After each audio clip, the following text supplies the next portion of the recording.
whether saan siya ilagay ng mga tao, ayaw ng tao sa kanya o gusto ng tao sa kanya, basta ito yung kailangan nating gawin para umangat yung mga buhay ng tao. Hindi lang yung the chosen few who are privileged enough na nandyan ka sa taas, lahat ng Dabawin yun ng panahon na yun. So alam namin na pagdating niya sa national talaga, national level, maraming makakalaban talaga yung tao, yung tatay ko.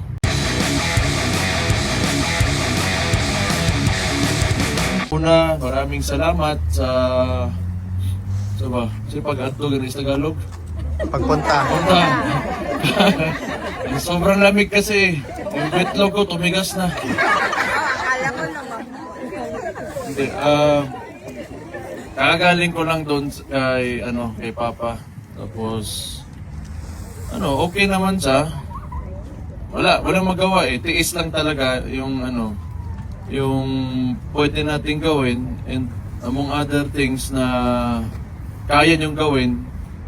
Pero tingin ko, maganda talaga kung ituloy niyo lang talaga yung mga nakita niyong magagandang bagay at magagandang sinabi na nakakadagdag sa pagpapaganda sa ating bansa. So alam niyo na noon, may point of comparison naman talaga tayo when it comes to what was governance then and what is governance now in this administration that we are in. So somehow tingin ko di naman talaga okay yung sitwasyon, pero okay na rin na nakita natin kung ano yung gusto natin para sa Pilipinas talaga. Yung tatay ko, nandyan yan. Kasi handa talaga siya na if ever it will come to yung nangyari sa kanya, isakripisyo niya talaga yung buhay niya para sa inyo. Kasi noon pa lang, hindi pa yung tumatakbo ng presidente. Yung tinatanong pa kami doon sa Davao, kami mga anak, lahat kami hindi pumayag talaga. Kasi alam namin magulo. Kasi kilala namin yung tatay namin na he will fight for his people, the Filipino people. Because he fought for Davao City. Nung nagsimula siya sa Davao, hindi naman talaga lahat ng taga Davao natanggap yung methods niya or his way of governing the city. Pero hindi yan takot na sabihin na hindi siya magustuhan ng tao o hindi siya tanggapin ng tao. Hindi yan matatakot sa opinion ng tao sa kanya, kasi ang gusto niyan kung ano kailangan ng lugar mo para maayos mo yung lugar mo. So kung yun yung nakita niya na kailangan talaga ng tao, lahat hindi rin tumanggap agad until there came a time na the Davaoenos realized na tama naman pala talaga yung tao. So, at this point, in Davao, kaya di siya nakakalimutan talaga ng mga taga Davao.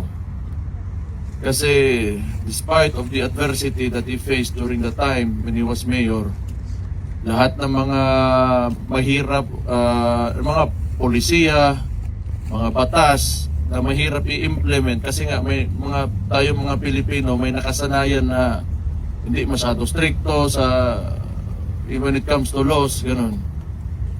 Yun talagang inano niya na whether saan siya ilagay ng mga tao, ayaw ng tao sa kanya o gusto ng tao sa kanya, basta ito yung kailangan nating gawin para umangat yung mga buhay ng tao. Hindi lang yung the chosen few who are privileged enough na nandyan ka sa taas, lahat ng Dabawin yun ng panahon na yun. So alam namin na pagdating niya sa national level, maraming makakalaban talaga yung tao, yung tatay ko. Kasi yung traditional na yung Pilipinas, alam niyo na yan eh. Nakikita niyo yan, yung mga oligarko, yung mga dinastiya, na sila rin yung mga the same oligarchs are the same dynasties in the, like most provinces. Kaya yung mga congressman na yan, gustong-gusto na nila si Marcos because they are conservatives. Gusto nila yung status quo na maintain nila na nandyan lang sila lagi sa posisyon nila. Kasi they have better control of their constituents pagka centralized masyado yung governance. So kaya gustong-gusto nila si Marcos maliban sa pera na mga malita nila. So yun, alam namin kasi hindi ito traditional na politician yung naging presidente nyo rin noong 2016. So kaya nangyari yan lahat hanggat sa, ewan ko, hindi siguro nila alam kung ano na yung gagawin nila. Tingin siguro nila pag pinasok nila yung tao dito, matatapos na yung istorya. Wala nang pag-usapan kasi talo na. Sa ano kasi, sa in human history, kung titingnan nyo, hindi lahat ng mga tao na, mga leader ng isang, o may followers, may nagtiwala na pinaslang, nilagay sa sabay prisuhan sa kuwan. Kulungan. System na eh.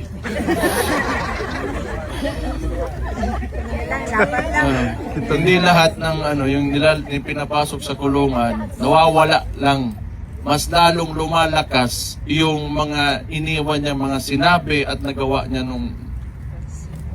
So, I think it's grave miscalculation on itong si Bangag nga gisipon na po doon sa UN. Sa UN pagod ang putang ina pagkauwaw niyawa. Nabahin sa kamot pag yan. Oh. Pero at least nagdala siya ng panyo. Alam niya, puta mo tulo gini ko si puno niya.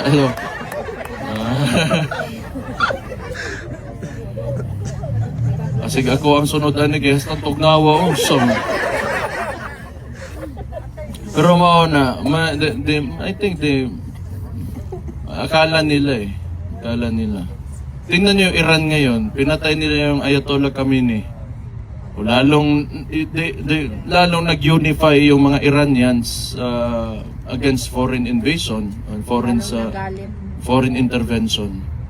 So I think it could be the same, similar. Kaya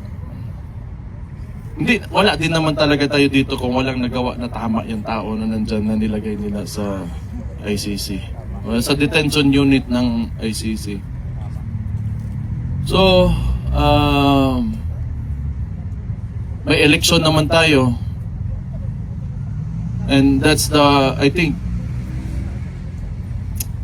sa ngayon, dun tayo papunta sa election.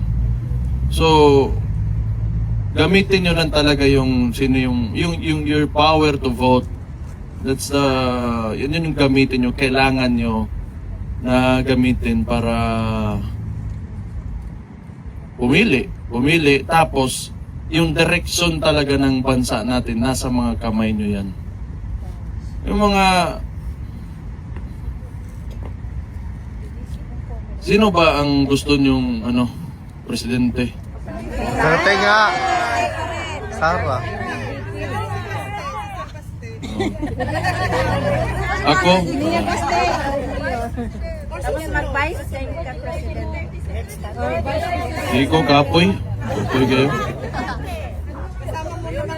Ang posisyon, alam nyo man to yung iba dito na the more you go up, the more problems that you will have. So, ako baka mag-demote ako into vice mayor pagka sunod election. Pero gamitin nyo yung your right to vote is you have the power to change or to kung anong direction yung gusto nyo para sa bansa natin. Pero alam nyo, dito ako pumunta kasi alam ko nandito kayo. Gusto ko lang talaga magpasalamat kasi alam ko nagtiwala kayo sa tao, yung tatay ko. And he went into office, he ran for the presidency wholeheartedly at with the goal to serve the Filipino people. And yung binigyan yung tiwala, hanggang ngayon nandyan pa rin yung tiwala nyo sa kanya, yung suporta, nandito kayo kung saan-saan kayo sa buong mundo galing. Salamat sa inyo. Thank you for trusting the person and supporting him. So, kailangan namin sa ngayon, hindi rin naman kami mga iyakin na tao, pero I also thank you for the prayers for him. So, yung mga dasal nyo, malaking bagay yan. May nagagawa rin naman talaga. May Diyos din naman talaga. So, yun. Tapos, di pa kayo mamamatay sa lamig dito? Okay na yun. Yung sawa na ako eh. March 3 pa ako nandito. Tapos, wala na, hindi ko kaya dito eh. Pero okay, sa loob, hindi naman talaga. Hindi man. Ha? Laban. War Okay naman. Pero yun nga, wala naman talagang okay na tao na nasa loob. ilagay mo dyan sa detention unit. And kung isipin mo, may nade-detain ba ng 1 taon? Yeah. Totoo.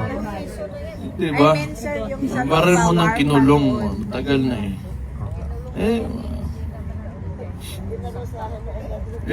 Confusing nga talaga tong sitwasyon niya. Pero ano yan, politika talaga yan. As I said earlier, dahil nga yan sa transition na kailangan sa yung nag-introduce ng transition para sa Pilipinas kung saan tayo papunta. Ay ngayon, nakita nyo na, and I think, naintindihan nyo din naman talaga kung ano yung gusto niyang gawin para sa bansa. Problema lang, you only get 6 years sa isang termino ng tao na maging presidente sa buong Pilipinas. So, ano. Pero, tingin ko naman, may hustisya rin naman talaga sa dulo. May Diyos. Kung ano man yung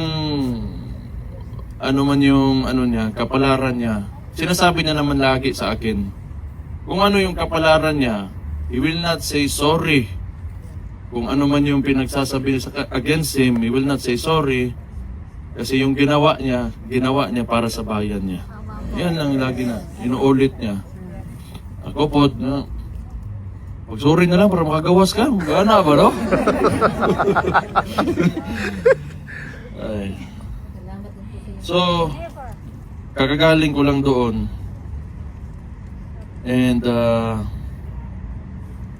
there's a poem na paborito niya ito. Since nung maliit pa ako, lagi niyang sinasabi, Invictus, out of the night that covers me, black as the pit from pole to pole, I thank whatever gods may be for my unconquerable soul. In the fell clutch of circumstance, I have not winced nor cried aloud. Under the bludgeonings of chance, my head is bloody but unbowed. Beyond this place of wrath and tears, looms but the horror of the shade.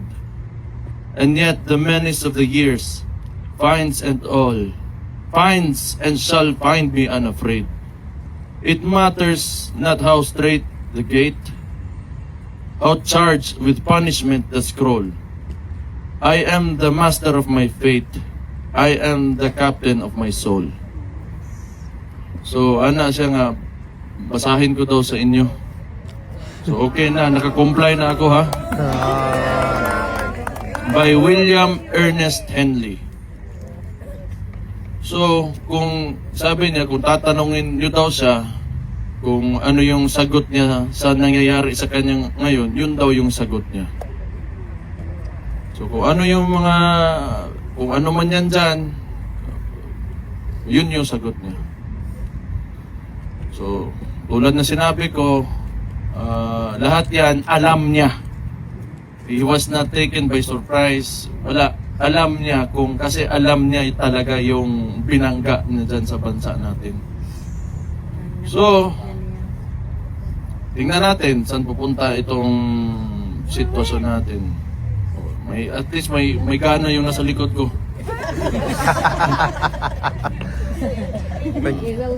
Pero salamat salamat sa walang tigil na suporta. Thank you din para sa akin as a Davaoenyo. Thank you for believing Mayor Rodrigo Duterte. He is our hero in Davao City. At least nakita nyo na yung taga Davao na leader namin na what made Davao it is today. So thank you for believing in him. So I hope you will stay inspired and continue to spread his stories, yung mga nagawa ng tao. I will not say my tatay ko man yung daan. Pero yeah, yung tao na nandyan ngayon na nilagay dyan sa ICC. So, thank you. Good afternoon sa inyong lahat. And God bless you all. Maraming Thank you, salamat. Mayor.